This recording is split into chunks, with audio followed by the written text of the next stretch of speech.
कि माता सीता के त्याग के पश्चात श्री राम एवं उनके सभी योद्धा विजय श्री हो चुके हैं। हम कपिश्रेष्ठ को अश्व ले जाने से नहीं रोक पाएंगे। चलो लब। प्रतीत हो रहा है जैसे प्रभु श्री राम के परिवार के मिलन की घड़ी अब निकट ही है, क्योंकि मुझे प्रभु के यहाँ आने का आभास हो रहा है। प्रभु के रथ की ध्वनि सुनाई दे रही है।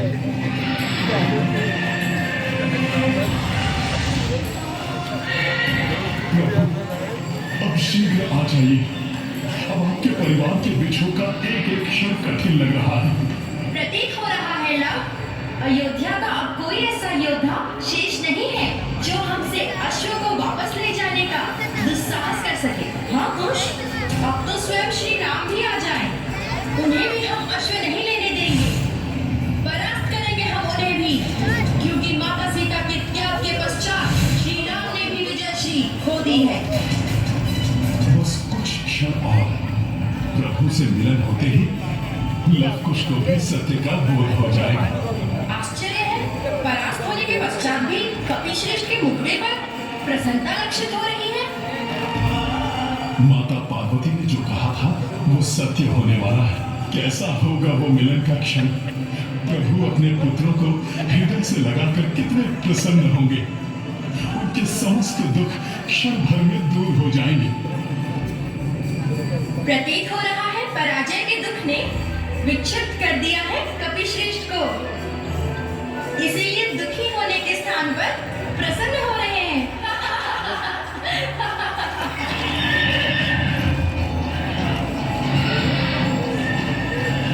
माता सीता की पूजा फलित होने ही वाली है।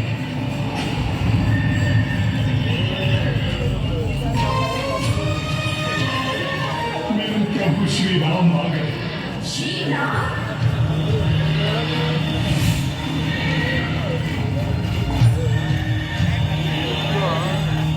अच्छा हुआ, पिता को देखते ही पुत्रों का आवेश शांत हो गया। ये सब आपकी ही महिमा है प्रभु। प्रभु नहीं पहचान पाए थे अपने पुत्रों को, किंतु अब अवश्य पहचान लेंगे। लव, श्री राम स्वयं आए हैं अश्व को लेने। इन्हें भी हमारा सामना करना होगा। हे प्रभु, ये क्या होने जा रहा है? मुझे शीघ्र ही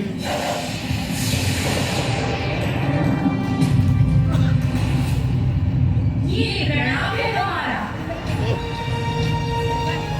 उन मर्यादा पुरुषोत्तम श्री राम के चरणों में, जिन्होंने अधर्म का नाश करके धर्म की स्थापना की।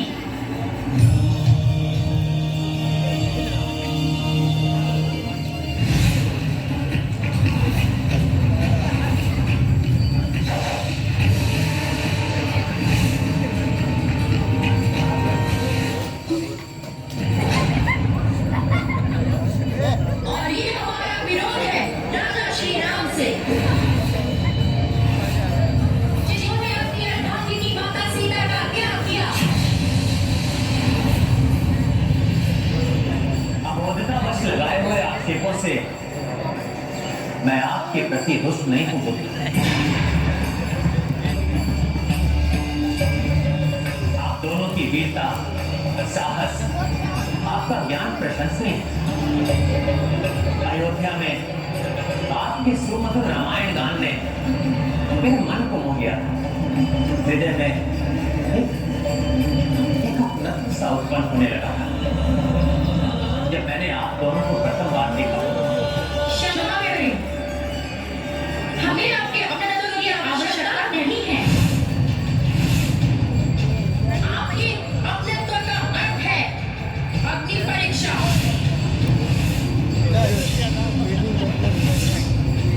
आपके प्रति समर्पण का अर्थ है सर्वस्व त्याग। हमें ऐसा अपनत्व, ऐसा समर्पण नहीं चाहिए अयोध्या नरेश।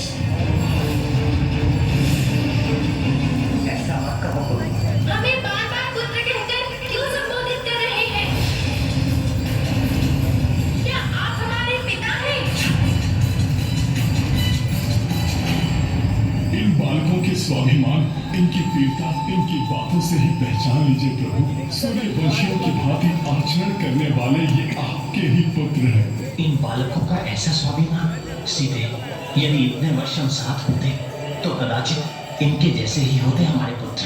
इतने ही बड़े, ऐसे ही स्वाभिमानी और साहसी। जब आप हमारे पिता नहीं हैं, तो दूर होकर हमें संबंध के बंधन में बांधने का प्रयास मत कीजिए राजन।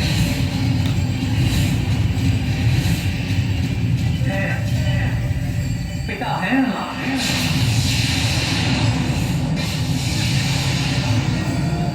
सारी प्रजा राजा की संतान होती है। अतः आप भी हमारे ही पुत्र हैं। अयोध्या नहीं, वन है ये, प्रकृति का एक भाग। प्रकृति पर किसी राजा का स्वामित्व, किसी का आधिपत्य नहीं होता। अतः ना तो आप हमारे राजा हैं और ना ही पिता। ये मतभेद और बढ़ जाए उसके पूर्व भी मुझे कुछ करना होगा। आप दोनों साधारण बालक नहीं हैं। कदाचित आपको मेरे पूर्वजों ने या त्रिदेवों ने मेरे धैर्य की परीक्षा लेने के लिए भेजा है। हम आश्रमवासी साधारण बालक ही हैं। शूरवीर होना अच्छा है, किंतु वीरता के अभिमान को अपने मस्तक पर मत करने दो। अन्यथा ये शौर्य अहंकार में परिवर्तित होकर आपके मस्तिष्क को नियंत्रित करने लगेगा और आपका नियंत्रण इस पर से छूट जाएगा। अतः अहंकार को स्वयं पर नियंत्रण मत करने दो। आपकी रघुकुल से कोई शत्रुता नहीं है, इसलिए इसे मेरी अंतिम चेतावनी मानकर अश्व को मुक्त कर दीजिए। यदि आपको अश्व चाहिए तो विनती मत कीजिए, युद्ध कीजिए और मुक्त करा लीजिए अश्व को। हाँ, अब मुझे ही मिलन कराना होगा प्रभु के परिवार का। जय श्री राम। आप दोनों अबोध हैं, इसलिए धनुष उठाने से पूर्व मैं आप दोनों को पुनः स्मरण करा देना चाहता हूं। मेरे बाण की कोई काट नहीं। मेरे बाणों से ताड़का, कुंभकर्ण और राम जैसे महाबली राक्षस भी हाथ से नहीं बच सके। इसलिए राम बाण की तीक्ष्णता को पहचानिए और युद्ध से पीछे हट जाइए। हमें सब ज्ञात है रामबाण के बारे में, और हम ये भी जानते हैं कि जय पराजय मनुष्य के वश में नहीं है। हम योद्धा हैं और योद्धा जो कार्य आरंभ करते हैं उसे अपूर्ण नहीं छोड़ते। अब चाहे स्वयं भगवान विष्णु ही सम्मुख आ जाए हमारे, हम अपने पग पीछे नहीं हटाएंगे।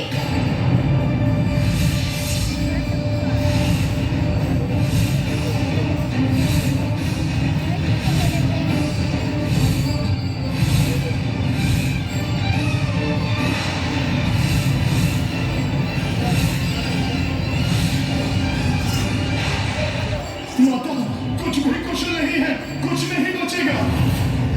तीनों लोग और चौदहों भुवन अपना अस्तित्व खो बैठेंगे माता, यदि शीघ्र ही उन्हें नहीं रोका गया तो। ये क्या कह रहे हो तुम पुत्र? किसे नहीं रोका गया? माता, उस युद्ध को जो शीघ्र ही आरंभ होने वाला है प्रभु श्री राम एवं लव कुश के मध्य।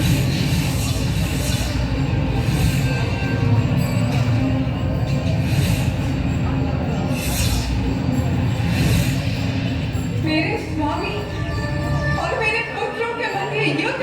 हाँ माता, वे तो पहचान ही नहीं रहे हैं एक दूसरे को। प्रभु सूर्य है तो लव कुश उनका ताप, यदि प्रभु सागर है तो लव कुश उसका जल। माता, सूर्य अपने ही ताप को नहीं निकल सकता, सागर अपने ही जल को भला कैसे पी सकता है? माता, अब इस महासंग्राम को केवल आप ही रोक सकती हैं। माता, प्रभु किसी भी क्षण अपने रामबाण का संधान करके लव कुश पर चला सकते हैं।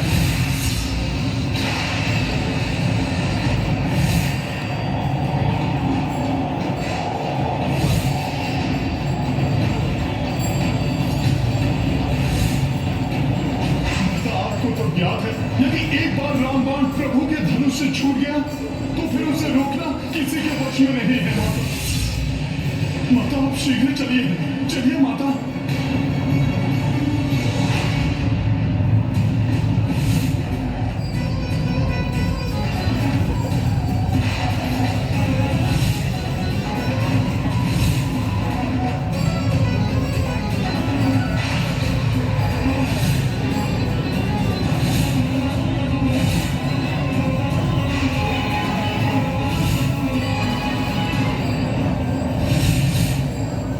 रामबाण को रामबाण ही रोके। मैं समझ गया माते।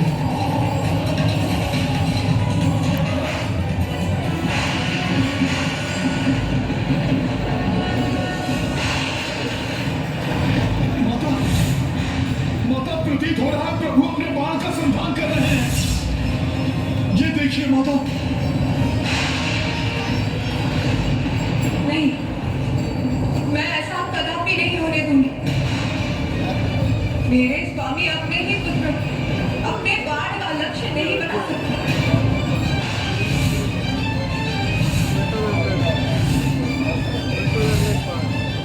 मेरे प्रति मेरे स्वामी संसार को अतंत्र से मुक्ति दिलाने वाले, धर्म की रक्षा करने वाले मेरे श्रीराम मेरे पुत्रों की रक्षा की।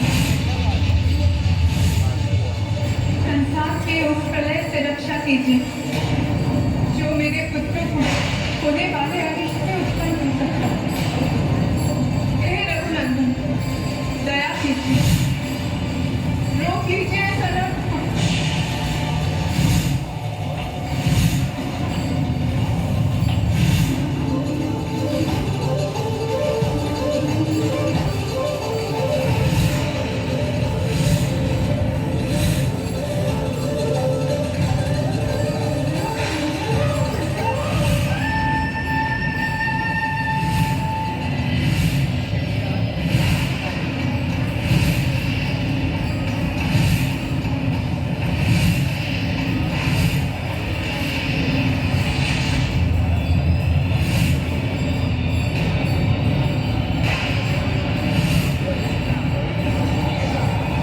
ये क्या हो रहा है?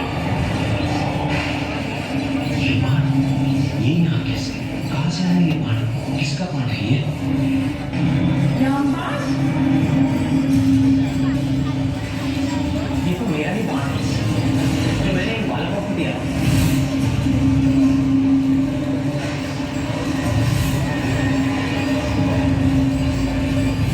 ये तो आश्रम में था, यहाँ पर कैसे आ गया?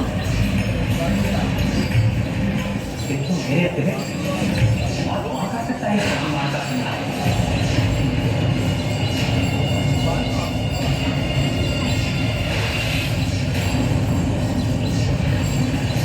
सीधे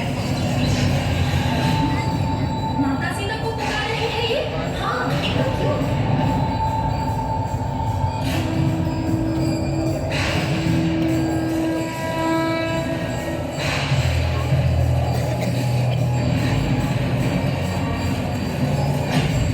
वे सीधे श्री राम कपिश्रेष्ठ की ओर देखकर बार बार माता सीता का नाम क्यों ले रहे हैं?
अंततः वो शुभ क्षण आ ही गया जब प्रभु श्री राम, माता सीता एवं उनके दोनों पुत्रों का एक सुखद मिलन होने वाला है।